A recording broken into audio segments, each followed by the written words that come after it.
So, here's the question. Sa dami ng kulay sa watawat ng LGBTQIA+, anong kulay ang pinangangatawanan sa iyong pagkatao bilang isang reyna at bakit? It symbolized the color of my gown tonight. It symbolized white. It's color white. It symbolized purity. You know what? There are so many crimes that happen right now, but I am still here. Proving to them that each individual of us can do good to everyone.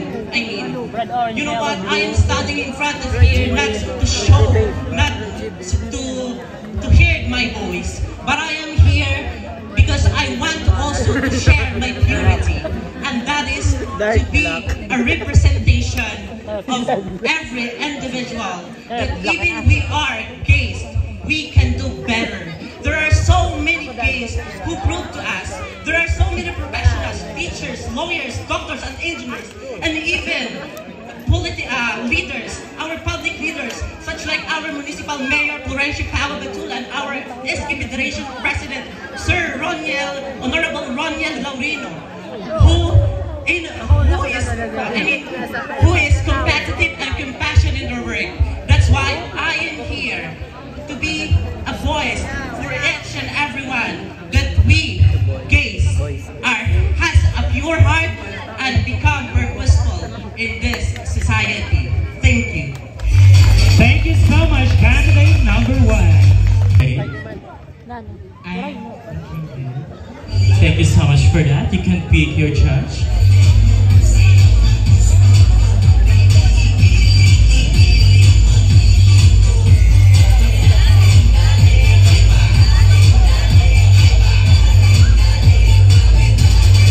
Okay, we have judge number 3, Darrell Montemayo.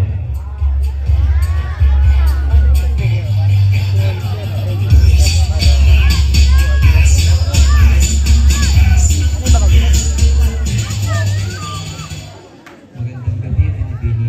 Ito ang aking katanungan para sa iyo. Ano ang kahulugan para sa iyo ng titulong Reyna ng Bahaghari? Good evening. Thank you for that wonderful question.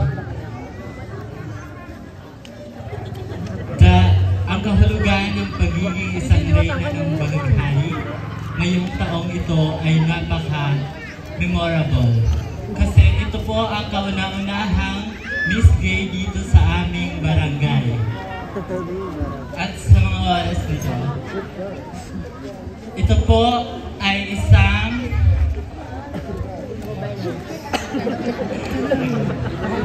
ito po ay isang malaking opportunity upang maipakita sa lahat ang aming kakayahan. Thank you so much, candidate number 2. And we have candidate number 3.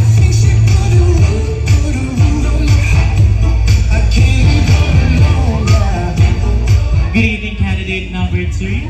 How are you today? I'm good. Thank you so much for that. You can pick your judge.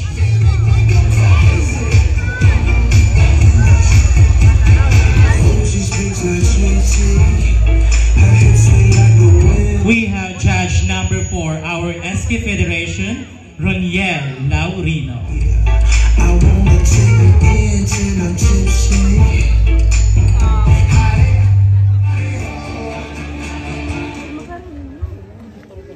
So good evening,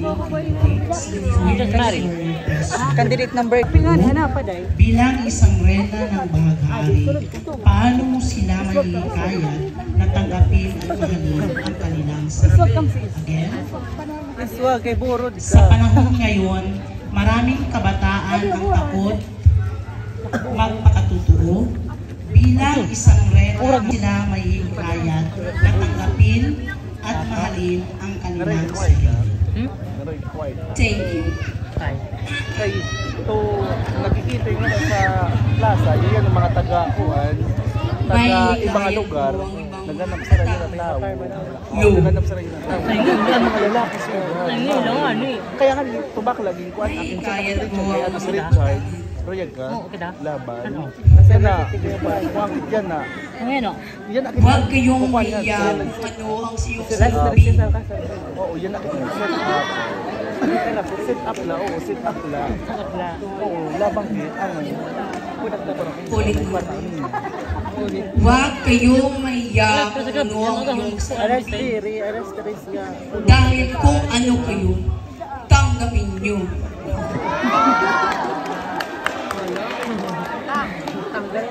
Kasi, dahil ngayon,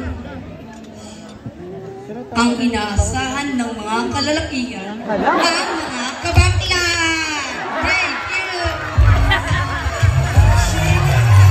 Thank you so much, candidate number 3. And there you have it, candidate number 4.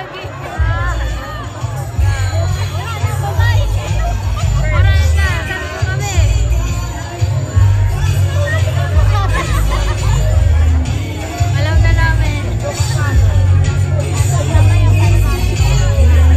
Sana all. Sawadika.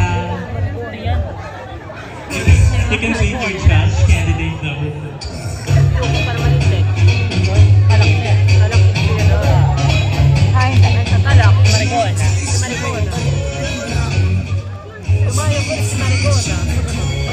We have judge number 1, Mr. Leonard Oreo Ribas.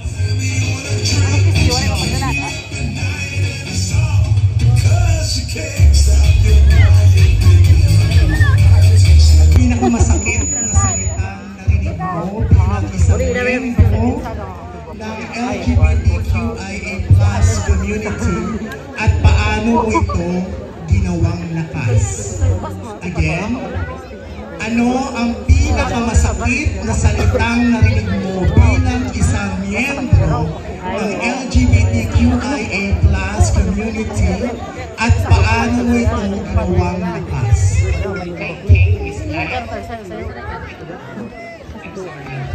I think, Tagalog na lang. as a sign of Saturday,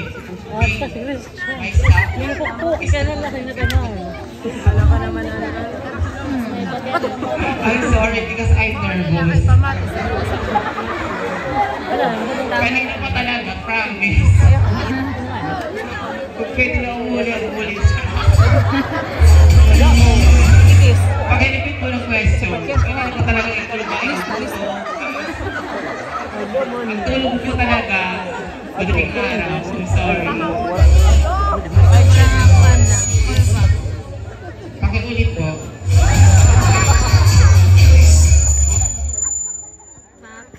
Okay. So here's the question. Ano ang pinakamasakit na salitang narinig mo bilang isang miyembro ng LGBTQIA+ community at paano mo ito ginawang lakas? Ang narinig ko po sa kanila, yung sinabi sa akin ay Tara, pamati na lang sa gawas. Papasok pa nga. because being myself, hindi ako nagpapa-apekto sa mga sabi-sabi ng mga tao. Kasi alam ng Diyos at alam ko, I was accept everyone. Sa lahat ng sinasabi sa akin, wala akong pakialam basta andito ako. I stand up for tweeting. Thank you so much, Brian. And we have